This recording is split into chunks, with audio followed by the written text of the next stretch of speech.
Selamat siang, jumpa lagi dalam renungan firman Tuhan. Untuk itu mari kita berdoa. Allah Bapa yang selalu ada dekat dan merindukan kami anak-anak-Mu. Engkau yang menyediakan semua yang baik, teristimewa, keselamatan, dan kehidupan kekal melalui anak-Mu yang tunggal, penuh kasih karunia.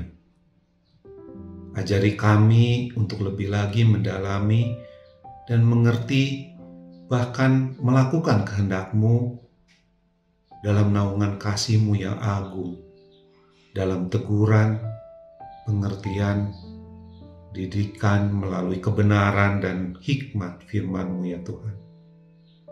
Di dalam kasih Tuhan Yesus Kristus.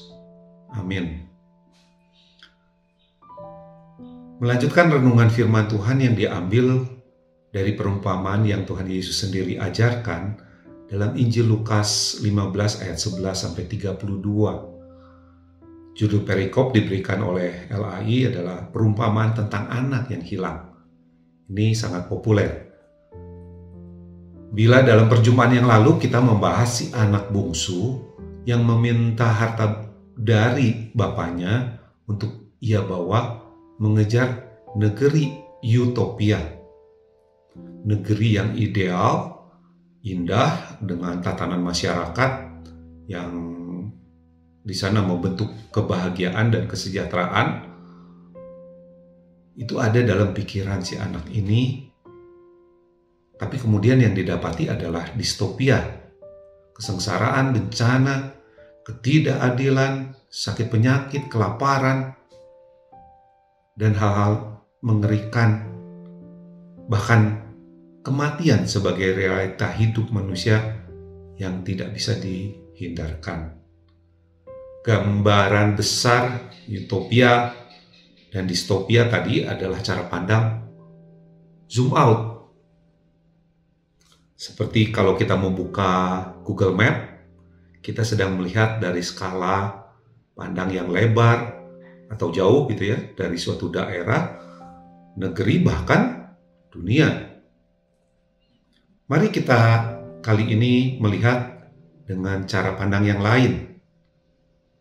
Dari kisah ini kita zoom in. Kita pertajam skala pandang kita, mendalam masuk ke dalam tokoh-tokoh yang adalah dalam kisah ini. Bukan saja mendekati secara fisik, bahkan kita bisa masuk pada hati dan pikiran masing-masing tokoh. Kira-kira apa perasaan yang ada?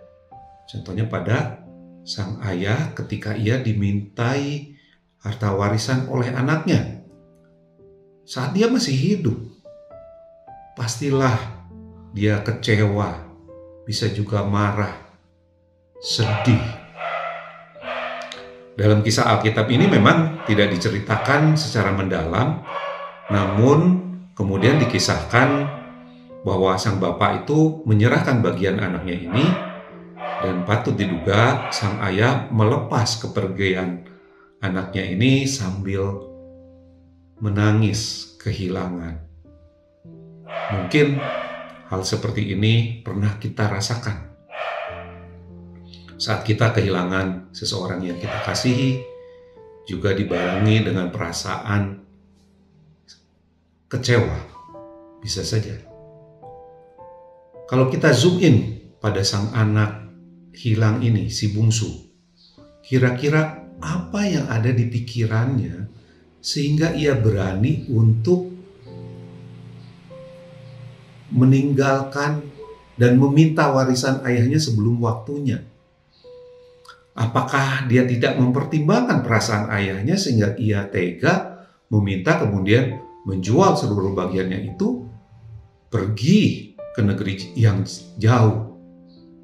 Apakah ia tidak membayangkan perasaan bapaknya yang memandang dari kejauhan ketika ia pergi? Kok tega ya? Tapi coba kita pikirkan mengapa anak ini sampai hati meninggalkan kehangatan keluarganya. apa rencananya di negeri itu. Pastinya ia punya rencana besar, mencari atau mengejar kebahagiaan yang ia harapkan. Mungkin ada banyak harapan, pikiran, pertimbangan, hingga ia berani mau melepaskan kehangatan keluarganya, mencoba menggapai cita-citanya itu. Ataukah ada perasaan bosan atau apa ya, sehingga ia rela keluar dari kotak rumahnya, out of the box, meninggalkan kenyamanan, zona nyamannya, menjadi entrepreneur? Apa pertimbangan pikiran dan hatinya sehingga ia berani memutuskan untuk bertindak seperti itu? Kemudian di sisi lain, sang anak bungsu ketika kemudian semua hartanya habis, dalam keadaan distopia di negeri itu, apa perasaan dan pikirannya ketika ia teringat akan rumah bapaknya? Penyesalankah? Apakah juga dia memikirkan kerinduan ayahnya? Di ayat 17 kita baca sampai 19, lalu ia menyadari keadaannya, katanya, betapa banyaknya orang upahan bapakku yang berlimpah-limpah makanannya, tetapi aku di sini mati kelaparan. Aku akan bangkit dan pergi kepada bapakku dan berkata kepadanya, Bapa, aku telah berdosa terhadap sorga dan terhadap Bapa. Aku tidak layak lagi disebut anak Bapa.